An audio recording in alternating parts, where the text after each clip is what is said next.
हरियाणा में चुनावी जनसभा में अभी नवरात्रि शुरू हो रहे हैं। दशहरे पे हम किस चीज की विजय मना रहे हैं? न्याय की विजय मनाने जाएंगे। पीएम मोदी पर भयंकर भड़की प्रियंका गांधी।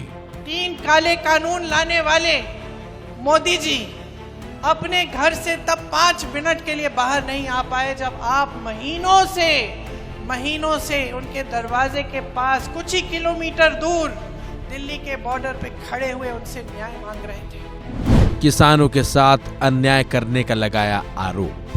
तो किसानों के साथ इन्होंने सरासर अन्याय किया। एमएसपी की बात करते हैं और फिर उन उपजों पर एमएसपी देते हैं जो आप यहाँ पे उगाते ही नहीं हैं।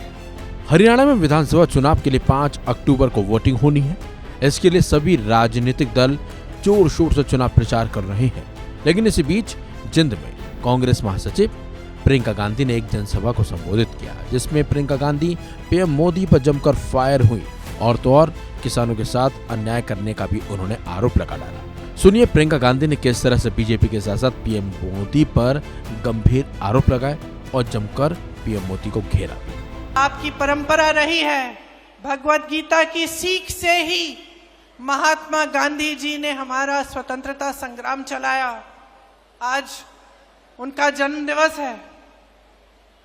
आज अगर हम उनको याद करते हैं तो हमें एक बात याद आती है, सत्यमेव जयते, अहिंसा, सत्य।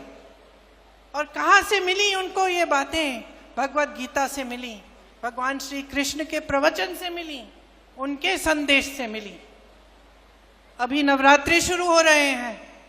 दशहरे पे हम किस चीज की विजय मना रहे हैं? न्याय की विजय मनाने जाएंगे। अन्याय के खिलाफ न्याय की विजय, असत्य के खिलाफ सत्य की विजय मनाने जा रहे हैं। तो ये हमारी महान धार्मिक परंपरा है और खास तौर से यहाँ आपकी धरती की।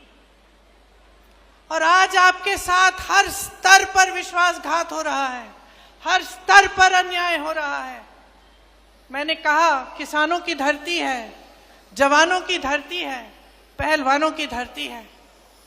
किसानों के साथ कितना अन्याय हुआ।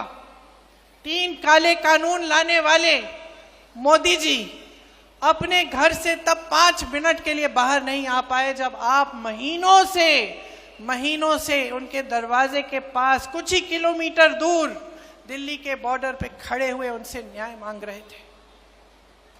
वो ऐसे कानून बनाने जा रहे थे जिससे आपके पेटों पे लात पड़ती। उनको मालूम था कि इन कानूनों से सिर्फ बड़े बड़े उद्योगपतियों का फायदा होगा, किसानों का कोई फायदा नहीं होने वाला है। फिर भी वो पीछे हटे नहीं। आपने संघर्ष किया, बैठे रहे महीनों के लिए, आप पे लठ चलाया गया, आपको मारा पीटा गया, 750 किसान शहीद हुए। ये हिले नहीं। हिले तब जब उत्तर प्रदेश का विधानसभा का चुनाव आया, जिसका जिक्र आपने किया दीपेंद्र जी। जब चुनाव आया तब हिले। तब इनको लगा कि अब चुनाव में मुश्किल हो जाएगी, ये 3 काले कानून हम वापस ले लेते हैं। तो किसानों के साथ इन्होंने सरासर अन्याय किया। एमएसपी की बात करते हैं और फिर उन उपजों पर एमएसपी देते हैं जो आप यहाँ पे उगाते ही नहीं हैं।